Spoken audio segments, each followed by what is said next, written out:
Welcome to Professor Sky's Spam channel.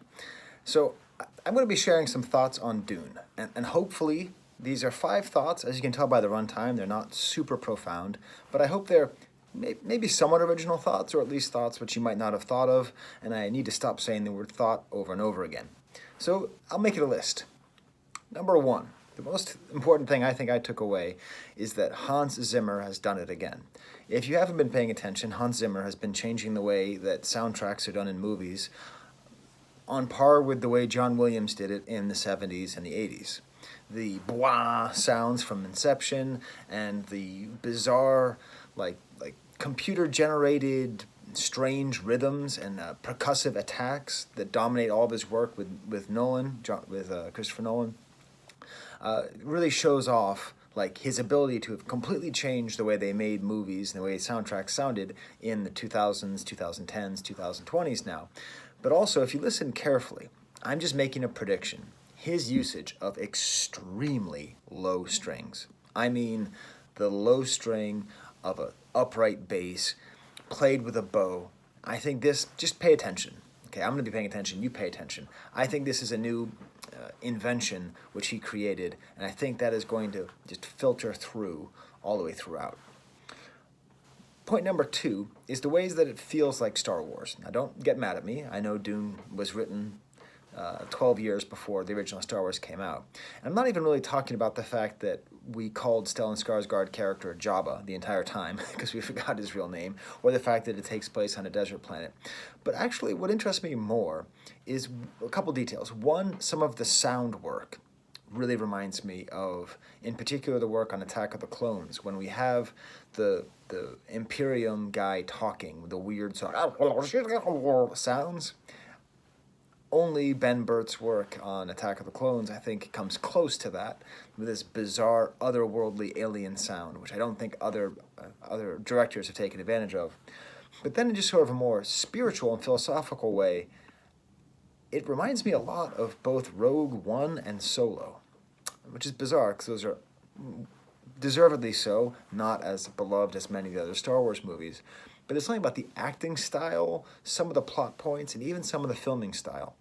I don't know, maybe I'll develop that idea further. My third point is that Warner Brothers has finally found an answer. It's found an answer. So the question is, how do we make movies that are like streaming? Okay? Like, how do we carry over people's streaming habits and get them into the movie theater? So if you haven't seen the movie, this isn't really a spoiler, but doesn't have much of an ending, okay? It indicates very clearly that this is a serialized story and then it's going to keep going. The depth of the characters, how rich it is, how well it's made, it feels like a very high quality HBO TV show. It feels like Game of Thrones. And it ends like a Game of Thrones episode, except it is also cinematic, larger than life. I saw it on IMAX. You have to see it on IMAX. It's unbelievable. They managed to create something that feels like Game of Thrones, the movie. That's hard to do. Like you need a certain vision, a certain strength to be able to do that. And somehow, with this source material and with the director, they managed to make a true 2.5-hour serial, which again hasn't really been done successfully. I don't think, since Star Wars. I understand. People are going to say Avengers. I don't think that was done successfully. That felt to me like a story that they cut in half, as opposed to a serialized story. Which all ties into my fourth point, which is that Denis Villeneuve,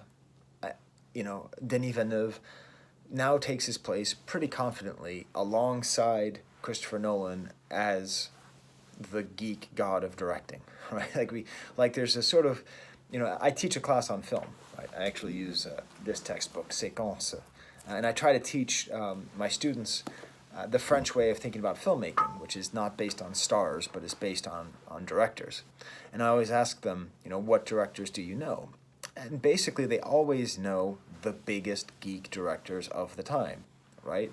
They very rarely say Lucas. They usually say Nolan. They usually say Peter Jackson. And I think now Villeneuve is going to be joining that pantheon, the fairly ambiguous pantheon, because he is a great film director, and I would say he's a better director than definitely than Jackson, and probably than Nolan as well.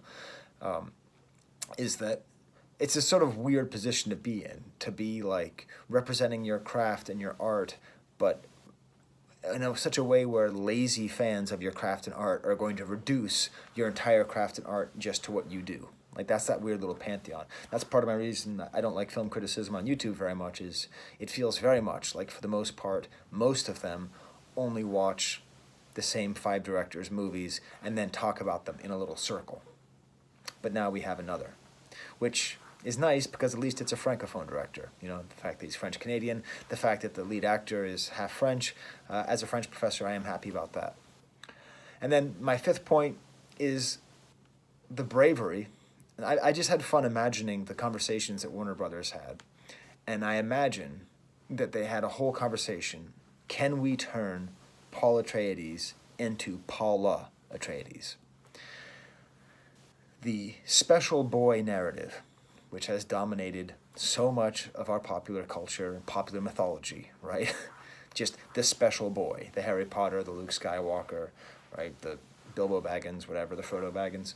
You know, like the special boy in the last couple years, last decade, has been kind of wallpapered over as the special girl, right? So, because, I mean, it doesn't actually have to be one or the other. It doesn't really make that much of a difference. Representation matters. And so in a good way, I'm saying, you know, it was Rey Skywalker instead of Rey Skywalker with an A, right? We have all these female heroines who are rising and becoming these big stars. I find it interesting that we have a special boy narrative with an actual boy. And I'm curious about how the political discourse is going to be around this. Perhaps because he is seen as so effeminate, it won't be embraced by the cultural right. I imagine that it might be. I imagine that there might be some kind of embracing of the perceived lack of diversity of Dune, which, of course, it's a plenty diverse film. But that's just kind of it. And I'm curious to see where the cultural discourse goes on Dune. So there you go. There's my 5 thoughts on Dune, which I'm giving to you in my office. I meant to do the thing with the glasses in the beginning, but I left my glasses at home because I was doing another video, which I'm going to be releasing soon. Okay, well, until next time. Oh yeah, you want to know what I'm eating for lunch? Can you tell what that is? Put in the comments if you can tell what that is. All right, here's the camera.